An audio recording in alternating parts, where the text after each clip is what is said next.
अस्सलाम वालेकुम प्यारे बच्चों। आज हम छठी क्लास का जो है सबक नंबर 3 सही आदत, इसके बारे में मालूमात हासिल करेंगे।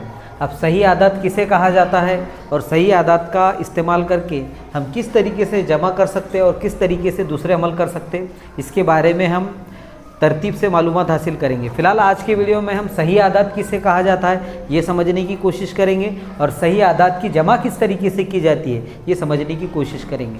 सबसे पहले जो है सही आदत समझने के लिए हमें पहले तबई आदत किसे कहा जाता है ये समझना पड़ेगा, मुकम्मल आदत किसे कहा जाता है ये समझना पड़ेगा।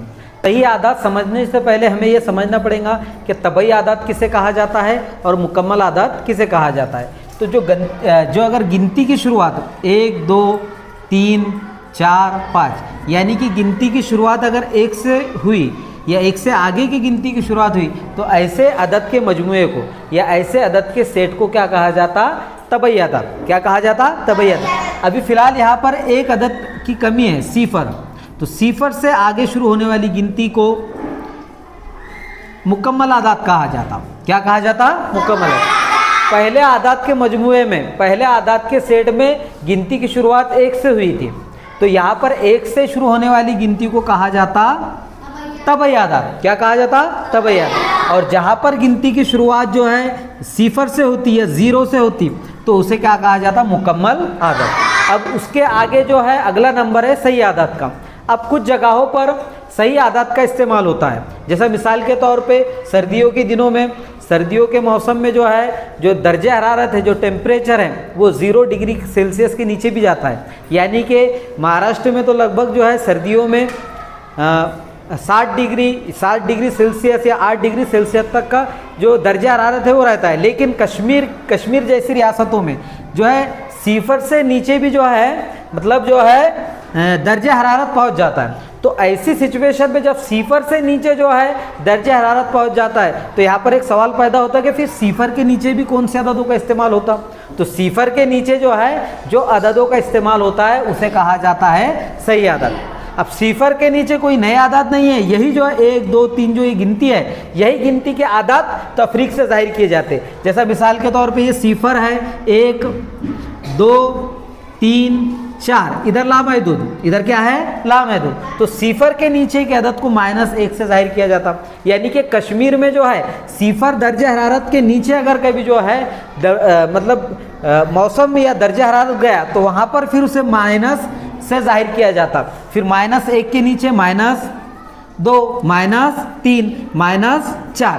तो ऐसे अदद के मजमूए को, ऐसे अदद के मजमूए को क्या कहा जाता? सही आदत।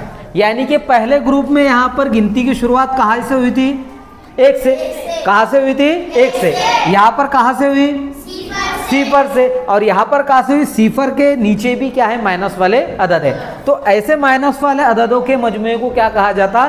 सही आदत। तो अब सही आदत किसे कहा जाता है ये आपके अच्छी तरीके से समझ में आ गया होगा। अब हम देखेंगे सही आदत की जमा किस तरीके से की जाती है। और सही आदत की जमा करना ज़्यादा कोई मुश्किल बात नहीं है, लेकिन कुछ चीज़ें हमें क्या करना पड़ेगी उससे पहले समझना पड़ेगी। तो चलिए हम एक एक करके जो है सही आदत की जमा किस तरीके से करते हैं स्टेप बाय स्टेप सीखने की कोशिश करते हैं। अब यहाँ पर सही आदत का मजमू आपके समझ में आ गया। यानी कि सिफर से नीचे वाले जो अदद हैं इन्हें हम माइनस से जाहिर करते हैं, यानी कि मनफी की अलामत से जाहिर करते हैं।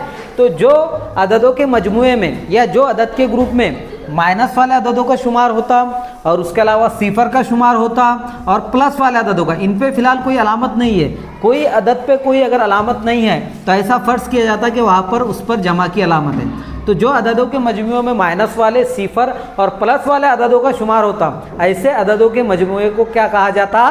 सही आदत। क्या कहा जाता? सही आदत। अब सही आदत की जमा, हम जो यहाँ पर एक टॉपिक सीखने वाले हैं सही आदत की जमा। तो सही आदत की जमा किस तरीके से करते ये समझने के लिए हमारे सामने 3 हालतों का हमें सामना करना पड़ सकता। यानी कि हमारे सामने 3 सिचुएशन यहाँ पर पैदा हो सकती। पहली कि दोनों अदद प्लस में, क्योंकि अगर कभी जो है सही आदत की मजमूए में प्लस वाले अददों का भी शुमार होता, प्लस वाले अददों का भी शुमार होता, तो दोनों अदद अगर प्लस में रहे तब उसकी जमा किस तरीके से करना है। फिर अगर दोनों अदद माइनस में, क्योंकि माइनस वाले अददों का भी शुमार काय में होता, सही आदाद में होता, तो दोनों अदद माइनस में यानी कि मनफी में रहेंगे, तब उसकी जमा कैसी करेंगे।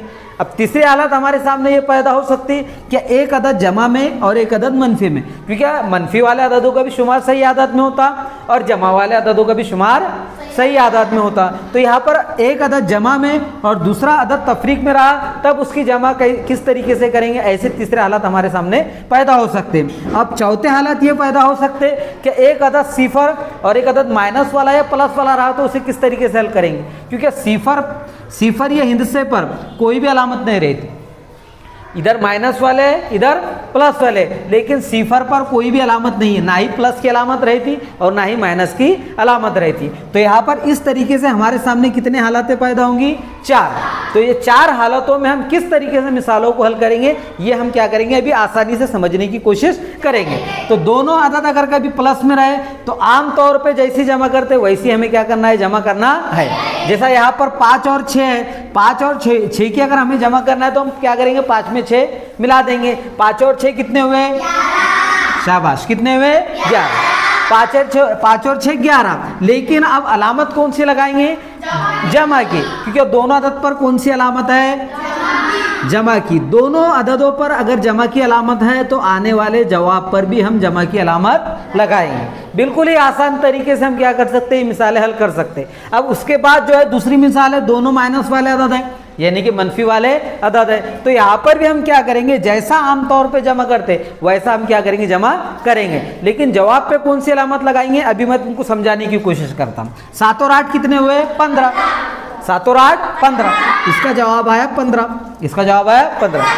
आमतौर पे जिस तरीके से जमा करते सिर्फ वैसे ही जमा करना है, लेकिन जवाब पे हमें कौन सी अलामत लगाना है, माइनस की, यानी कि तफरीक की अलामत लगाना है। क्यों तफरीक की अलामत लगाना है, क्योंकि यहाँ पर दोनों अदद तफरीक में है, दोनों अदद काय में है, तफरीक में। अब तीसरा जो है, तीसरे सवाल में एक अदद प्लस में है और दूसरा अदद माइनस है, तो यहाँ पर तुम्हें एहतियात से हल करना है। यहाँ पर तो सेम जैसी आमतौर पे मिसाल हल करते हैं हम वैसे हल करें, लेकिन यहाँ पर क्या करना है, कुछ एहतियात बरतना है।